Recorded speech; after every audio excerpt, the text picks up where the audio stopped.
إلى روح سيدنا فاطمة الزهراء بنت رسول الله، إلى روح سيدنا خديجة الكبرى وعائشة الرضا وباقية أزواج النبي محمد صلى الله عليه وآله وسلم طاهرا ومنهاج به، إلى روح سيدنا الإمام علي بن أبي طالب كرم الله وجهه، إلى روح سيدنا الحسن وسيدنا الحسين سيد شباب أهل الجنة في الجنة، إلى روح سيدنا أبي بكر الصديق، إلى روح سيدنا عمر بن الخطاب، إلى روح سيدنا عثمان بن عفان، إلى أرواح جميع أصحاب رسول الله من الأنصار المهاجرين التابعين لهم بإحسان إلى يوم الدين، إلى روح سيدنا الإمام علي زين العابدين بن الحسين الشهيد، وإلى روح سيدنا المهاجر الله أحمد بن عيسى، وإلى روح سيدنا الفقيه المقدم محمد بن علي بن عالمي، وإلى روح الفقيه المقدم الثاني وجه الدين الشيخ عبد الرحمن الصداق بن محمد بن الجميلة، وإلى روح سيدنا الإمام فخر الوجود الشيخ أبي بكر بن سالم أخيه عبد بن سالم، إلى روح سيدنا الإمام قطب الأنفاس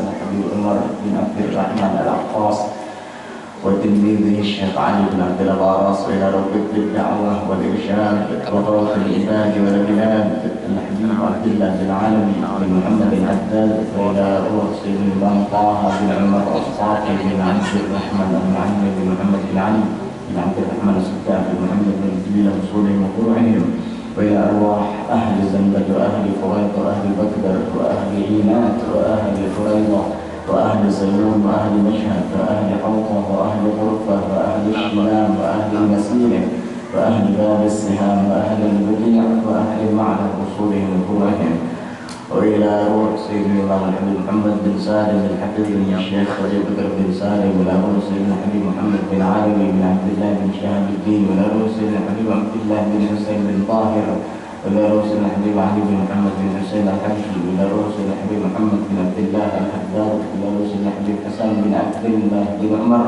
الشاطري، وإلى روح سيدنا الحبيب محمد بن أحمد بن عمر الشاطري، وإلى روح خليفة الإسلام سيدنا الإمام الحبيب عبد الله بن أحمد السجاد، وإلى اسم الجاد الحبيب سالم بن علي السجاد والطلاب الشريف رضي الله عنه الحبيب علي السجاد بن عم الحبيب أحمد بن سالم بن علي السجاد وصولهم وفروعهم، وإلى الشيخ سعيد بن علي بحشاني، وإلى أرواح جميع مشايخنا الكرام خصوصا الشيخ عبد الله بن عبد الرحمن بن الحاج بافضل وصولهم وفروعهم، وإلى أرواح جميع مشايخنا الكرام المعلمين في الدين أن الله وغشاهم بالرحمة المغفرة، وعلى ما نواه سيدنا الحبيب عمر بن محمد بن سالم بن حبيب، وعلى ما نواه سيدنا الحبيب عبد الله بن محمد السلطان، وعلى ما نواه سلفنا الصالحون وآباؤنا الصالحون بنية الفتوح والنور والفسوق وتوبة النصوح والقبول والإجابة صلاح كل حال، وعلى هذه النية وعلى كل نية صالحة جامعة شاملة لخيرات الدنيا والآخرة، وإلى حضرة النبي محمد صلى الله عليه وآله وصحبه وسلم. الفاتحة.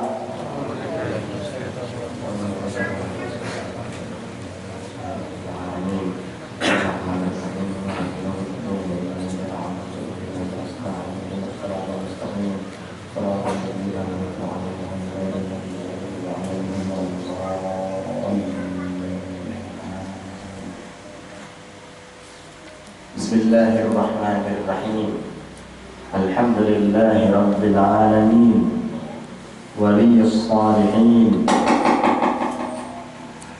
وصلى الله وسلم على الرسول الأمين سيدنا وحبيبنا وشفيعنا ومولانا محمد وعلى آله وصحبه والتابعين لهم بإحسان إلى يوم الدين، وعلينا معهم وفيهم برحمتك يا أرحم الراحمين. اللهم صل وسلم على سيدنا محمد نورك الساري ومددك الجاري، واجمعنا به في كل أطوارنا، وعلى آله وصحبه يا نور. أما بعد، Alhamdulillahi Rabbil Alamin. Bersama-sama kita panjatkan segala puji dan syukur kehadirat Allah Subhanahu wa Ta'ala yang kembali mempertemukan kita di dalam masjid ini untuk melanjutkan pembahasan tentang tata cara memandikan mayit atau jenazah. Dan hari ini adalah sesi kedua daripada pembahasan yang pertama yang sudah kita lalui bersama kemarin, dan sekarang kita akan lanjutkan kepada pembahasan berikutnya, yaitu pembahasan tentang jenazah atau macam-macam keadaan jenazah orang yang meninggal dunia. Nawaitu ta'allum wa ta'lim wa tadakkur wa tadkir wa naf'a wal intifa' wal ifadata wal istifada wal hatta 'ala tamassuk bi kitabillah wa sunnati rasulih wa du'a ila al-huda wa dilalata 'ala al-khair ibtigha'a wajhillah wa mardatihi wa qurbihi wa tawabihi subhanahu wa ta'ala. Qala Syekhul Musannif rahimahullahu ta'ala wa nafa'ana bih wa bi'ulumihi wa asrarihi fid dharain amin radhiyallahu anna wa ankum ajma'in. Hukmu tajhiziz syahid. Sebelum kita membahas tentang memandikan jenazah, bahwa orang yang meninggal dunia itu ada beberapa keadaan. Ada kalanya yang meninggal itu adalah orang yang syahid dalam peperangan, yaitu perang yang terjadi antara muslimin melawan orang-orang kafir. Dan ada kalanya yang meninggal ini adalah bayi. Bayi itu macam-macam, ada yang masih dalam perut lalu keguguran, begitu lahir sudah berbentuk. Ada kalanya lahir dan ada tanda-tanda kehidupan, akan tetapi tidak selang berlangsung lama dia meninggal dunia. Ada kalanya mayit itu adalah orang yang bukan mati syahid dalam peperangan, dan dia juga adalah orang dewasa, bukan bayi atau janin yang di dalam perut. Masing-masing ada hukumnya. Ini perlu dibahas supaya kita paham. Pertama adalah orang yang mati syahid. Sebelum kita membicarakan tentang syahid, maka syahid itu ada 3 macam. Wa qasamu syuhada'i min nahiyati tajhizihim thalatha. Pembagian atau jumlah orang-orang yang mati syahid itu ada 3 bagian dalam perihal menangani jenazahnya. Pertama adalah syahidud dunya wa akhirah. Orang yang mati syahid dunia dan akhirat. Di dunia dia dihukumi sebagai syahid, di akhirat di sisi Allah Ta'ala juga dihukumi sebagai syahid. Siapa dia? Huwa man qutila fi ma'rakatil kuffari wa kanat niyyatuhu i'la'a kalimatillah. Dia adalah orang yang terbunuh, meninggal dunia fi ma'rakatil kuffar, dalam peperangan melawan orang kafir. Wa kanat niyatuhu, dan adalah niatnya dalam berperang i'la'a kalimatillah, meninggikan, mengagungkan kalimat Allah, yaitu agama Allah, Islam. Jadi dia berperang melawan orang kafir karena ingin membela Islam dan meninggikan kalimat Allah, lalu meninggal dunia. Itu mati syahid namanya.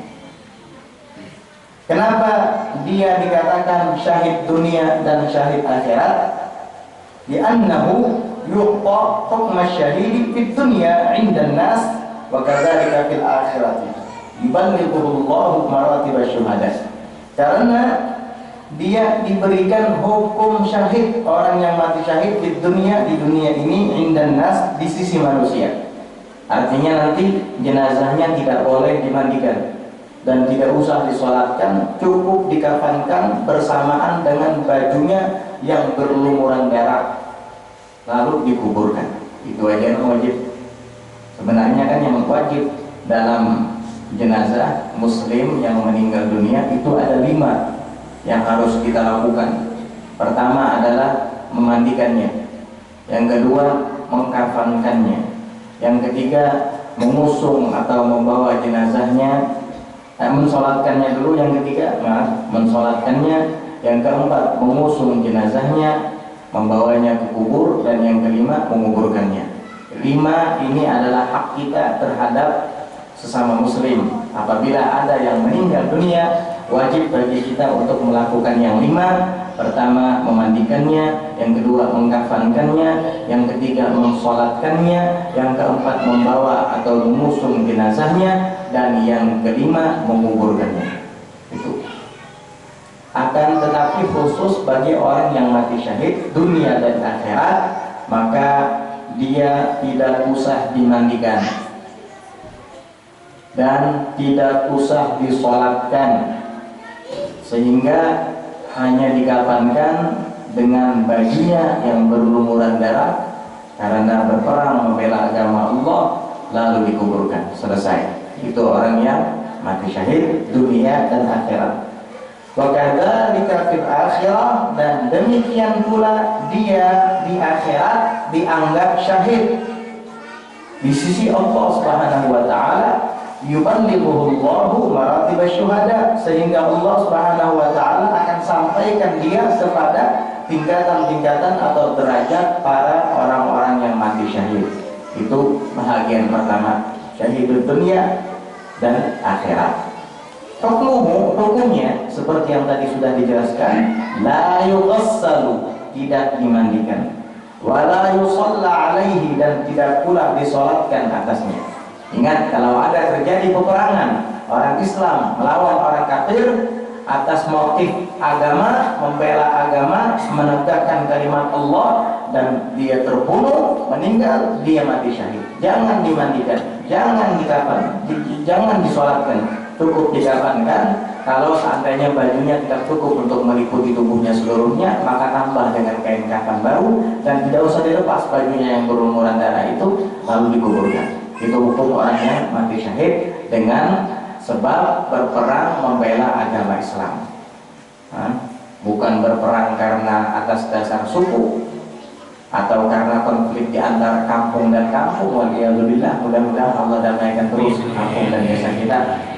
Itu lalu ada yang mati, lalu ada yang jadi korban, bukan syahid itu. Karena dia tujuannya bukan untuk membela agama Allah, hanya karena ada perseteruan antara suku, perseteruan antara kampung dan lain sebagainya. Nah, itu ada dikatakan syahid. Wajib itu hukumnya sama seperti orang yang tidak mati syahid. Dilepas pakaiannya, dibersihkan darah-darahnya dan dimandikan dengan sempurna, lalu kemudian disolatkan dan dikafankan, disolatkan, dibawa ke kubur dan dikuburkan. Wa yukaffanu wa yudfan, dan orang yang mati syahid dalam membela agama Allah Ta'ala tadi dikafankan dan dikuburkan. Itu aja, cuma 2 yang wajib, dikafankan dan dikuburkan. Dimandikan serta disolatkan tidak wajib. Apa alasannya jadi tidak wajib dimandikan? Sababu adami uslihi li ibqa'i athari syahadati alaihi. Sebab tidak wajib dimandikannya orang yang mati syahid li ibqa'i athari syahadati alaihi, karena untuk mengekalkan, menetapkan bekas kesyahidannya itu alaihi, atasnya. Jadi kesan-kesan mati syahidnya itu tetap ada di tubuhnya, sehingga tidak perlu dimandikan. Haitsu innal ghusla, di mana bahwasanya memandikannya itu yuzilud dama, dapat menghilangkan darah. Allati takunu raihatuhu karaihatil miski yaumil qiyamah, yang mana darah itu nanti aromanya akan wangi seperti bau minyak kasturi, minyak misik yaumil qiyamah, kelak di hari kiamat. Kalau dimandikan, akhirnya bekas-bekas dia mati syahid, darahnya dan kotoran-kotoran yang menimpa tubuhnya di saat terguling-guling di tanah karena membela agama Allah itu akan hilang, sehingga tidak ada kesan-kesan seperti orang mati syahid. Oleh karenanya tidak usah dimandikan, biar darah itu nanti akan menjadi wangi lebih daripada minyak misik di hari kiamat. Adapun sebab kenapa dia tidak disolatkan, sababu adami sholati alaih, sebab tidak wajibnya disolatkan atas orang yang mati syahid, li'annahu maghfurun lahu, karena sesungguhnya dia itu diampuni baginya. Sedangkan sholat itu kan adalah agar si mayit mendapat rahmat dan ampunan dari Allah. Makanya di dalam takbir ketiga kita mendoakannya, Allahumma ighfir lahu, ya Allah ampuni baginya, warhamhu, rahmati ia, wa'fu anhu, maafkan darinya dari kesalahannya, wa'afihi, wa'fu anhu, wa'afihi, dan afiahkan dia, lindungi dia, wa'fu anhu, dan maafkan kesalahannya. Itu kan orang yang mati syahid sudah dapat ampunan daripada Allah Subhanahu wa taala, sehingga tidak perlu lagi didoakan. Allah langsung yang sudah mengampuni segala dosa dan kesalahannya, karena sabda Rasulullah sallallahu alaihi wasallam, yughfaru lisyuhada'i jami'ul dzunub illa ad-dain. Diampuni bagi setiap orang yang mati syahid, semua orang yang mati syahid, jami'ul dzunub, seluruh dosa-dosanya, illa dain, kecuali utang. Kalau utang piutang ya nggak bisa, karena itu menyangkut hakul adami, harus tetap dilunasi.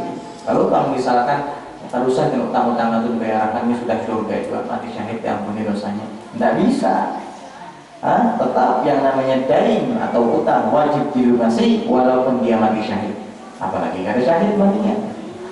Jadi orangnya mati juga sudah nggak bisa lagi utang dipikirkan, nggak bisa. Orang mati syahid yang jelas-jelas dijamin oleh Rasulullah bahwa dosa-dosanya diampuni Allah Ta'ala, yaitu utangnya wajib dilunasi. Apalagi antara mati syahid. Biar aja abang itu semalam matinya pas sujud perhatian sembahyang, utang silin banyak, kalau bisa dibayarin. Nggak bisa, biarpun dalam keadaan sholat, walaupun meninggalnya di tengah-tengah Ka'bah, dalam keadaan sujud menghadap Allah, yang namanya utang tetap wajib dibayar. Paham? Itu sebabnya kenapa orang yang mati syahid dunia akhirat tidak dimandikan, karena dapat menghilangkan kesan-kesan mati syahidnya, yaitu darah-darah yang ada di tubuhnya. Dan kenapa tidak disolati? Karena dia sudah diampuni oleh Allah Subhanahu wa taala, sehingga tidak perlu disolati. Hanya saja tetap dikafankan dan tetap dikuburkan. Yang kedua, di antara tiga bahagian orang yang mati syahid adalah syahidul dunia, syahid di dunia saja, tidak diakui di akhirat. Dia cuma syahid di dunia, di sisi manusia, tapi tidak diakui di sisi Allah Subhanahu wa taala. Siapa dia? Huwa man mata fi ma'arakatil kuffar. Dia adalah orang yang tewas, meninggal dunia dalam peperangan melawan orang kafir. Sama seperti yang pertama tadi, meninggal dalam peperangan melawan orang kafir. Wa kanat niyyatuhu dunyawiyatan kanailil ghanaimi aw sum'ati bainan nas. Dan adalah niatnya, bedanya dengan yang pertama itu di dalam niat. Niatnya adalah dunyawiyah, karena dunia, mengharap hal yang bersifat duniawi. Kanailil ghanaim, seperti memperoleh harta rampasan perang, ghanimah. Wah, aku harus berperang, lumayan. Kalau seandainya nanti menang, aku kan dapat bahagian daripada harta rampasan perang, dapat kuda, bahkan nanti akan mendapatkan pedang-pedang, perisai-perisai, dan itu ada nilai harganya, bisa dijual. Atau nanti syukur dapat budak. Jadi tujuannya untuk dunia, bukan karena Allah Subhanahu wa taala. Awis sum'ati bainan nas, atau ingin mendapatkan sum'ah, popularitas, dikenal bainan nas, di sisi manusia, sebagai pejuang, sebagai pahlawan. Kalau saya ikut berperang lalu saya mati, saya akan dikenal dan diagung-agungkan, dipuji-puji, dikatakan pahlawan, dikatakan pejuang. Nah, ini berarti niatnya tidak benar, bukan untuk meninggikan kalimat Allah, membela agama, tapi ingin mendapat popularitas, ingin mendapat ketenaran, ingin dikenal sebagai pahlawan atau pejuang. Alhamdulillah, dia tidak mendapatkan apa-apa di sisi Allah Subhanahu wa taala.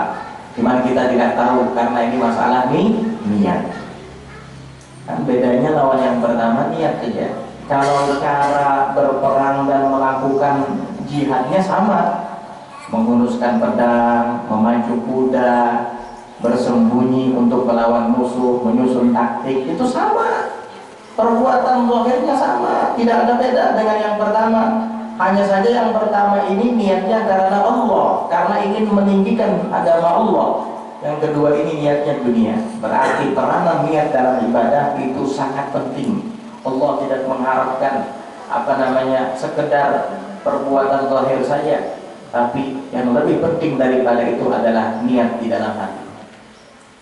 Perbuatan zahir itu penting, tapi niat dalam hati itu lebih penting. Karena itu yang menentukan diterima atau tidaknya sebuah amal. Itu adalah syahidud dunia, sehingga dia tidak diakui di akhirat, cuma di kalangan manusia diakui sebagai syahid. Kenapa dinamakan dia sebagai syahid dunia? Karena niatnya tadi ingin mendapatkan harta dunia atau ketenaran dalam dunia. Dan hukum orang yang seperti ini kahukmi syahid dunia wal akhirah, sama seperti hukum yang pertama, yaitu orang yang mati syahid dunia dan akhirat. Fala nuqassiruhu wa la nusalli alaihi wa nukaffinuhu wa nadfinuhu. Maka kita tidak usah memandikannya, juga tidak usah mensolatkannya, dan cukup untuk mengkafaninya dan menguburkannya. Itu saja, sama seperti syahid yang pertama. Kenapa dimandikan orang yang niatnya karena dunia, karena ingin mendapat ketenaran? Kita kan tidak tahu hati orang. Kita memandang zahirnya saja. Karena dia ikut berperang melawan orang kafir, lalu terbunuh, tewas dalam medan perang. Ya sudah, kita hukumi seperti orang-orang yang mati syahid. Sementara niat yang ada di dalam hatinya hanya Allah yang tahu. Kita menghukumi secara zahir karena dia perang membela agama melawan orang kafir. Hukumnya sama seperti orang yang mati syahid dunia dan akhirat. Mengenai dia cuma syahid dunia saja dan tidak syahid akhirat, Allah yang tahu niatnya. Karena niat ada di dalam hati, kita Bani Adam, manusia lemah, tidak akan dapat membedah dan mengetahui apa yang ada di dalam hatinya. Jadi sudah, kita jangan tidak usah memandikan dan tidak usah mensolatkan, cukup mengkafankan dan menguburkannya saja. Kemudian yang ketiga dari 3 bahagian orang yang mati syahid, yaitu adalah syahidu akhirat, orang yang mati syahid akhirat saja. Kalau yang pertama kan dunia akhirat, kalau yang kedua dunia saja, akhiratnya tidak. Kalau yang ketiga syahid akhirat saja. Siapa orang-orang yang mati syahid akhirat? Artinya termasuk dalam golongan orang mati syahid di akhirat. Awsalahum ba'dhum ila sab'in. Sebahagian ulama menghitung dan menyampaikan jumlah hitungan orang yang mati syahid akhirat itu ada 70 golongan. Banyak contoh-contohnya orang yang mati syahid tapi akhirat, bukan dunia. Nah, kaman qutila duna malihi, seperti orang yang terbunuh karena membela hartanya. Jadi harta itu wajib dibela. Ketika ada orang yang merampas harta kita, lalu kita membela, menyelamatkannya agar tidak dirampasnya, lalu kita terbunuh, syahid itu. Tapi syahid akhirat. Au nafsihi, atau dirinya. Ketika kita akan dizalimi orang, mau dibunuh orang, jangan diam. Kita dalam keadaan dizalimi, selagi kita bisa berlari, lari. Kalau kita tidak bisa berlari, lawan sebisa mungkin. Kalau kita meninggal dunia tanpa alasan, syahid kita. Karena kita menyelamatkan diri. Diri wajib diselamatkan, wajib dibela. Kalau kita bisa berlari untuk menyelamatkan diri, lari aja sudah. Kalau kita misalkan sudah terpuruk, tidak bisa kecuali melawan, lawan. Kalau kita meninggal, syahid. Jangan pasrah, untuk kata orang diam. Kalau memang kita terzalimi, begitu. Wajib nafs, jiwa itu untuk dibela, mal, harta juga dibela. Irdul, kehormatan, au irdihi, atau kehormatannya. Kehormatan juga wajib dibela. Istri kita adalah kehormatan kita. Kalau seandainya ada yang mengganggu, wajib kita bela. Jangan membiarkan istri diganggu oleh orang yang tidak halal. Wajib. Sama diri kita, kehormatan kita wajib kita bela. Anak kita, anak perempuan khususnya, itu adalah kehormatan kita, wajib kita bela. Kehormatan itu juga wajib dibela. Orang yang meninggal karena membela kehormatannya syahid. Wal mabtun, dan orang yang sakit perut, meninggal karena sakit perut, itu juga termasuk syahid akhirat. Sebab meninggalnya karena sakit perut. Misalnya, wal gharib, dan orang yang tenggelam, biasanya syahid akhirat juga. Orang yang meninggal karena tenggelam, lamas, kapal pecah misalnya, kalau tenggelam. Wal harik, dan orang yang meninggal dalam keadaan terbakar, itu juga mati syahid, syahid akhirat. Dan wanita yang meninggal dalam keadaan melahirkan, itu juga mati syahid, syahid akhirat.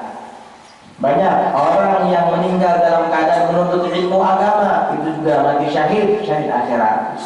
Mau pulang majelis, terjadi kecelakaan, meninggal, syahid. Atau pulang dari majelis menuntut ilmu agama, lalu kecelakaan atau penyakitnya kambuh, meninggal dunia, syahid, tapi syahid akhirat. Maka hukum syahid akhirat itu adalah sama seperti orang yang selain syahid dunia. Jadi hukum ghairi syahid, hukumnya sama seperti orang yang tidak mati syahid. Itu beda dengan syahid dunia dan dunia akhirat. Artinya fayughassalu, dimandikan, wayukaffanu, dikafankan, wayusalla alaih, disolatkan, wayudfan, dan dikuburkan. Begitu, sama seperti orang yang normal. Nah, itu yang pertama, supaya kita tahu. Jadi kalau orang mati syahid dunia akhirat atau syahid dunia saja karena membela agama Islam dalam peperangan lalu meninggal, itu jangan dimandikan, disolatkan, kemudian jangan dimandikan, jangan disolatkan, cuma dikafankan dan dikuburkan. Kemudian ada lagi bayi yang meninggal dunia atau janin. Nah, ini hukumnya ada perinciannya.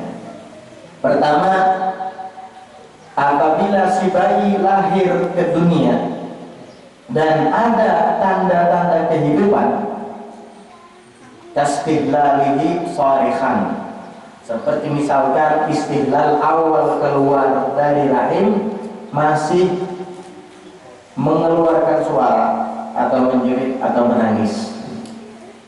Pas keluar sempat menangis, meninggal. Berarti ada tanda-tanda hidup. Au taharrukihi au tanafusihi, atau bergerak pas meninggal sempat buka mata, menutup, pas lahir sempat buka mata lalu menutup. Berarti kan ada tanda-tanda kehidupan, langsung meninggal. Atau pas lahir kakinya nginjak-nginjak, setelah itu meninggal. Atau pas lahir tangannya sempat bergerak, setelah itu meninggal. Berarti ada tanda-tanda kehidupan. Atau bernapas, begitu lahir sempat bernapas dan kita melihat, lalu kemudian meninggal. Maka hukum bayi yang seperti ini kal kabiri, sama seperti orang dewasa, dimandikan, dikafankan, disolatkan, dan dikebumikan. Berarti sama ya, sudah kayak orang yang normal karena ada tanda-tanda kehidupan. In lam tadhhar fihi amaratul hayah walakin dhahara fihi mabda'u khalqin adamiyyin karasin aw yadin aw rijlin fa hukmuhu yughassal wa yukaffanu wa yusalla alaih wa yudfanu inda Ibnu Hajar wa inda Rumli tafsir. Dan bahagian kedua, apabila janin tersebut keluar dari rahim sudah dalam keadaan mati, tapi nampak tanda-tanda nampak khalqul adami, ada berbentuk kayak gitu, ada nampak bentuk-bentuknya. Begitu keluar dari rahim sudah mati atau mati dalam parut, tapi nampak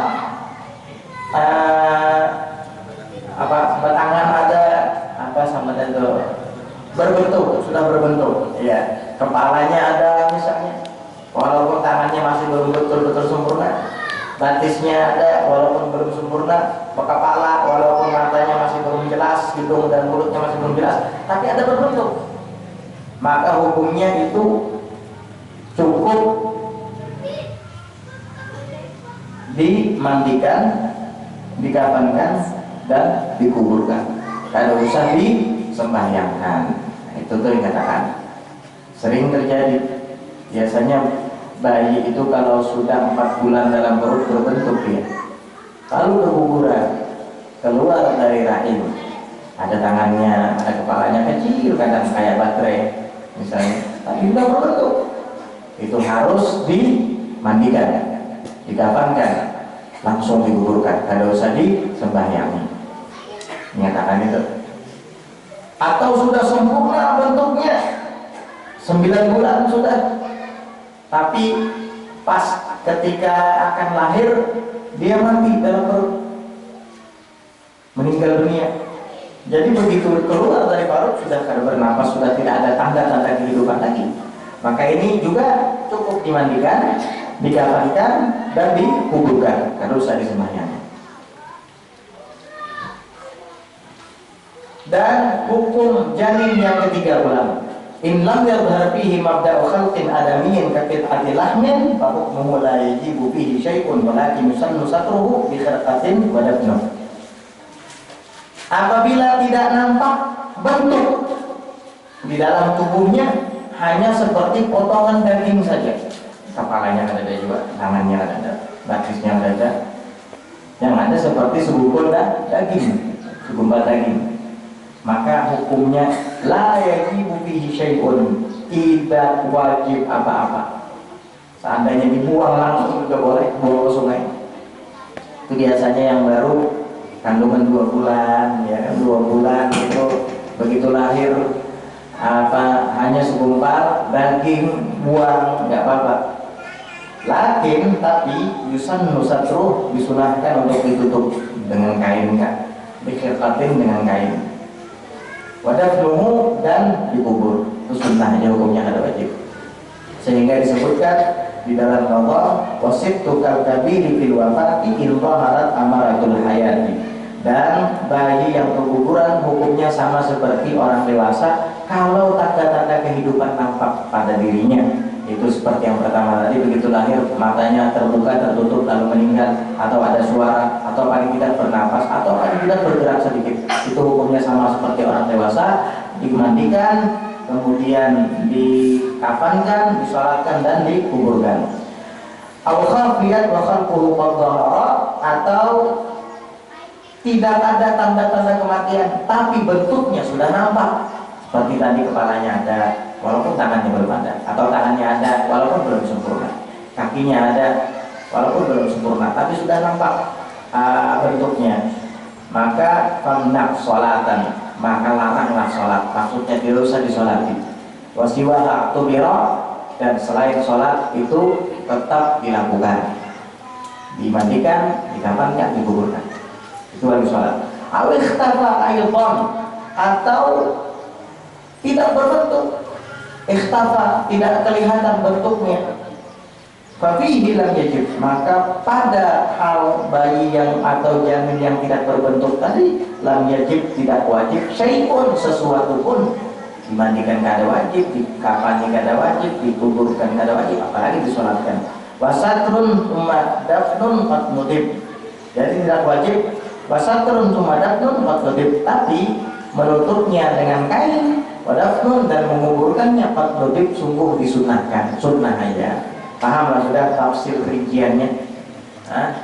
Jadi kalau sekali lagi diulangi, kalaunya lahir dari rahim ibu dan ada tanda-tanda kehidupan seperti bernapas atau bergerak, maka wajib seperti kita melakukan kepada orang yang sudah dewasa, dimandikan, dikafankan, disolatkan, dan dikuburkan.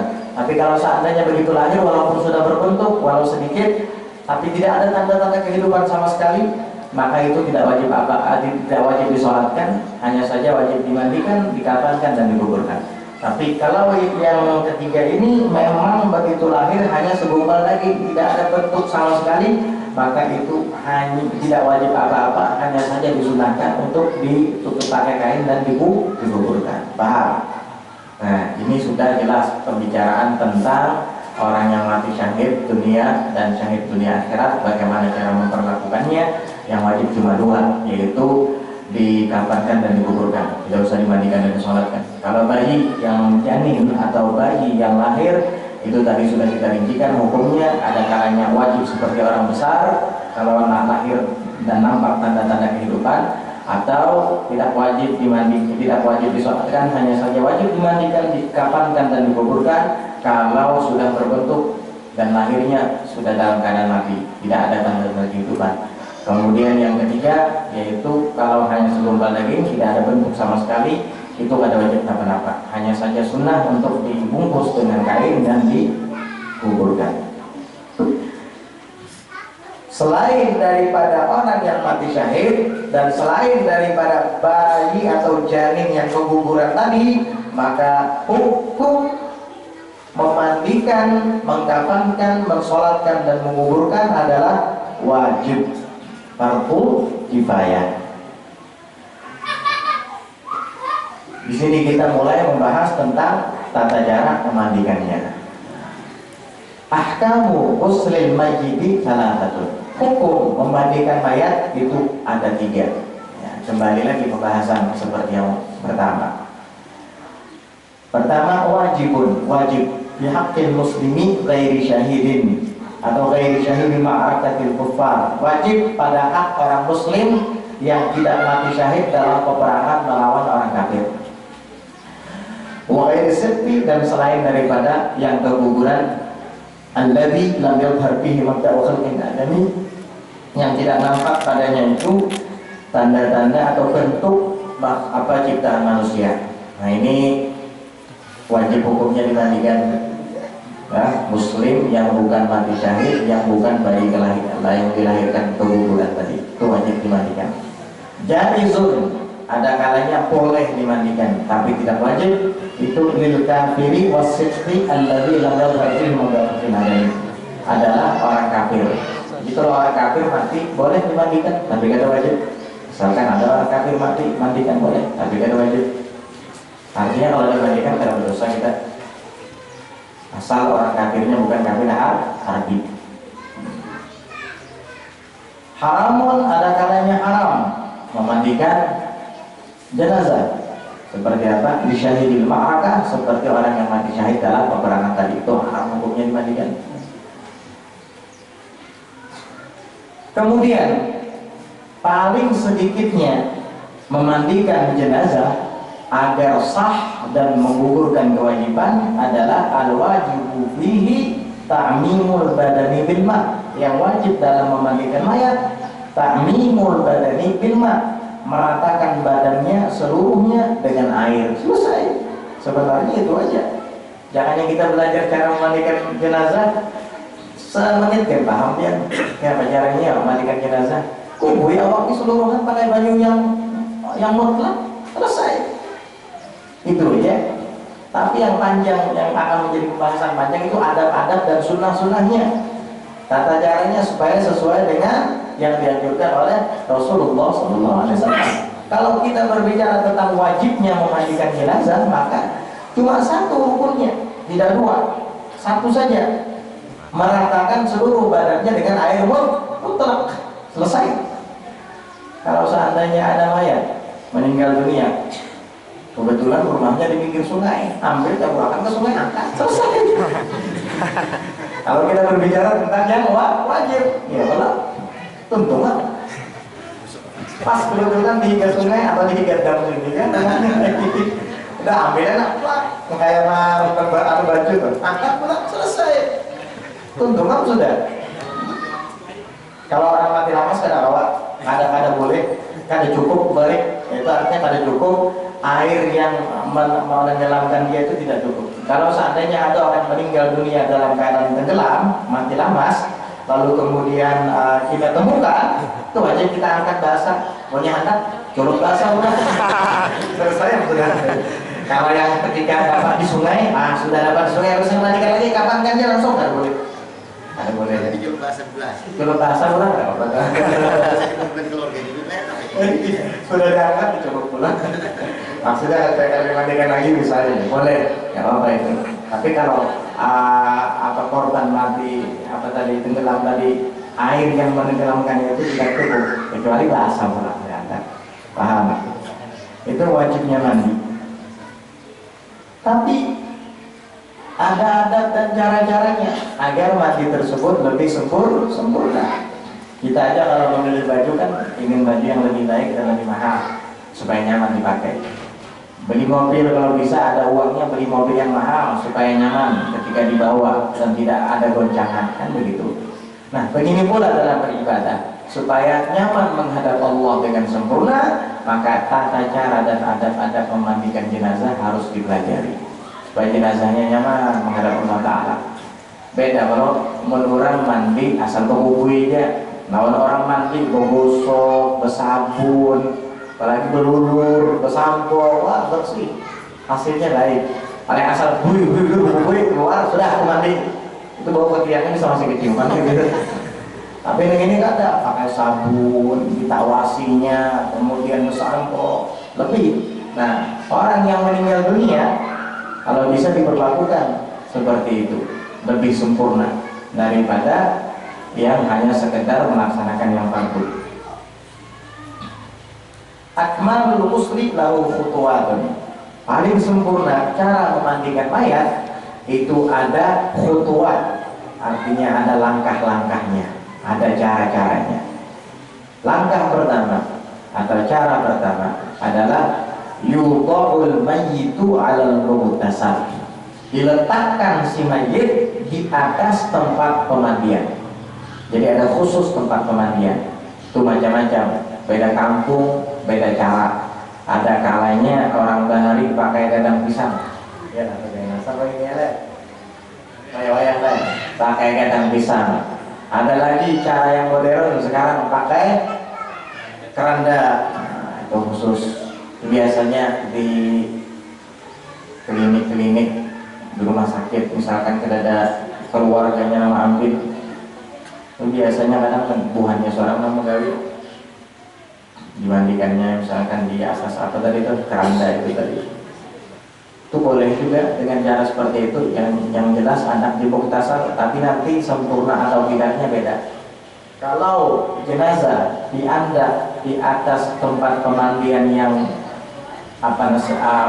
tidak jauh dari tanah, artinya kada terlalu tinggi, maka itu mudah untuk melakukan sunnah-sunnahnya. Tapi kalau misalkan di atas keranda tinggi sedada kita atau seperut kita, agak sulit sedikit untuk melaksanakan sunnah-sunnahnya. Begitu aja. Yang jelas, letakkan jenazah itu alal mughtasal, di atas tempat pemandian khusus. Seperti gadang pisang tadi kan lebih rendah daripada sekedar keranda, artinya lebih rendah, dekat dengan tanah, lebih nyaman melakukan sunnah-sunnah. Wa yakunu ala lawhin fihi sufubun, dan hendaknya jenazah itu diandak atau diletakkan di tempat pemandian tadi ala lawhin, di atas lauh itu papan rata. Maksud papan rata itu seperti keranda tadi atau seperti apa tadi itu namanya, gadang pisang dan di bawahnya, yang penting rata begini. Fihi sufubun, dan di atas papan, serpihan papan rata tadi ada lubang-lubangnya supaya air bisa berjatuhan di sana. Makanya keranda yang khusus untuk pemandian mayat biasanya di bawah itu ada kan lubang ya, kalau untuk saluran air supaya berjatuhan ke bawah. Di alla ya'uda ilaihi rashash, supaya air yang sudah mengalir dari tubuhnya, percikan-percikannya tidak kembali lagi ke tubuhnya, sudah langsung mengalir ke tempat pengalirannya. Wa yakunu fi thawbin raqiqin, dan hendaknya dia dimandikan di bawah alas kain yang tipis. Harus beralas, jangan telanjang bulat dimandikan. Supatinya makanya orang hidup juga. Paham? Ditutup dengan alas kain. Biasanya pakai bahalai lagi tadi. Nah, mandikan tapi bahalai. Paham? Tahu apa? Soal bahasa yang lebih bahalai? Hah?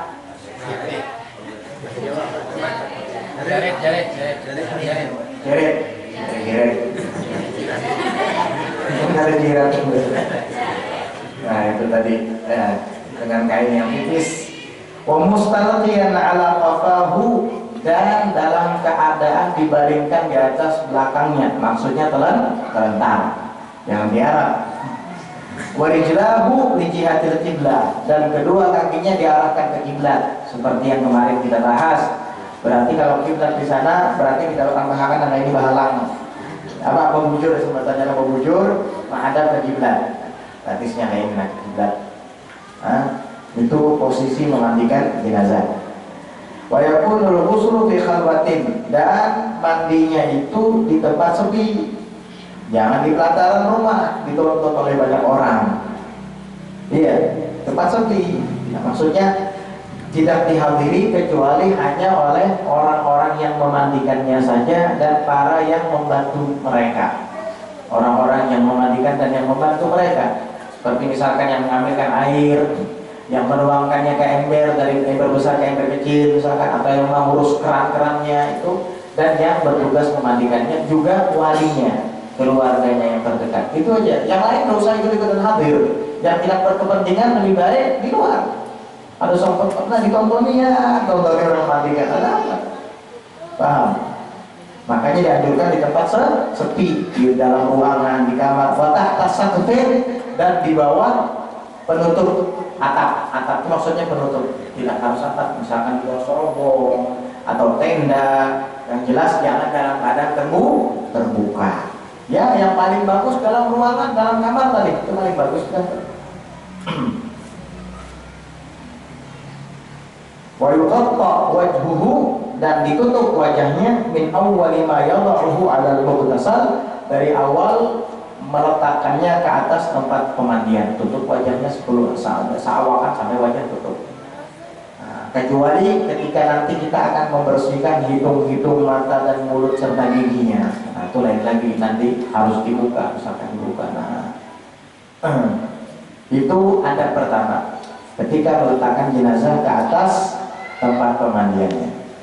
Yang kedua, yaj'alul ghasilu 'ala yadihi yusra khirqatan. Hendaknya si yang memandikan meletakkan di atas tangan kirinya kain untuk menggosok tubuhnya. Sarung tangan kita. Ya, macam-macam ya Allah. Kalau dulu itu ada yang madahi kalau laki-laki segi 4 ya. Kalau bini-bini segi 3 ya. Ya sebenarnya itu tidak terlalu dipermasalahkan.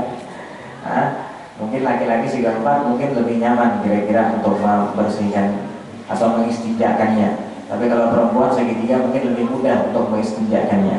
Begitu. Walhasil, yang jelas tangan kiri kita di saat menggosok tubuh mayat harus dalam keadaan pakai sarung atau pakai kain dilapisi. Paham? Kain miradu lah, juga yang berdiri ya lah. Pemiraduan ya Allah, nah miradu ya. Pakai kain itu diangkat di tangan kita. Biasanya kalau di dalam rukun kematian ada khusus kainnya sudah disiapkan ya Allah. Diolah bahasa ya Allah, dijahit bahasa, jadi tinggal masukkan aja lagi tangan. Nah, di tangan kiri mangkatnya, jangan di tangan kanan, karena tangan kiri yang akan menggosok tubuhnya. Biasanya kotor-kotor itu dilakukan oleh tangan kiri. Wa yusabbu 'alal mayyiti ma'an khalisan, dan dituangkan ke atas tubuh si mayit pertama-tama dulu sebelum kita sempurnakan mandinya, basahi dulu awaknya, kubui dengan ma'an khalisan, air yang murni. Jangan dicampur apa-apa dulu bajunya. Nah, kubui seawakan. Ya, dikubar dulu. Nah, ibadah itu min ra'si ila qadamain, dari kepalanya sampai ke kakinya. Jangan dibalik sampai ke telapak kaki. Jangan dari telapak kaki ke kepala, terus balik. Dari kepala ke telapak kaki, dari atas ke bawah. Siram sampai basah. Habis itu wayat luku biyadihi yusra jami'a badanih, dan dia gosok dengan tangan kirinya yang tentunya tadi sudah dilapisi pakai kain atau pakai sarung pemiraduan tadi. Dia gosok seluruh badannya, dari kepalanya seperti digosok, dibersihin. Nah, itu yang paling sempurna tuh, dibersihin sampai seluruh badannya. Adapun hukum memakai sarung tangan itu tadi atau melapisi dengan alas, dengan kain, itu sunnah aja. Tapi kalau menyentuh auratnya, terlebih-lebih kemaluannya di saat akan mengistinjakan, maka hukum memakai alas adalah wajib bang itu tuh. Jadi memakai miradu itu kalau untuk badannya selain aurat, apalagi kemaluan, itu hukumnya sunnah aja. Tapi kalau untuk aurat dan kemaluannya hukumnya wajib, harus pakai alas. Yang ketiga, adabnya. Jadi tadi kan sudah dibubur dari atas ke bawah, digosok, di guru-gurunya gosokin, di telinga-telinganya sini gosokin, bersih-bersih, kakinya, tangannya semua sampai ke kakinya. Lalu kemudian yusnidul ghasilu al-mayyita birifqin.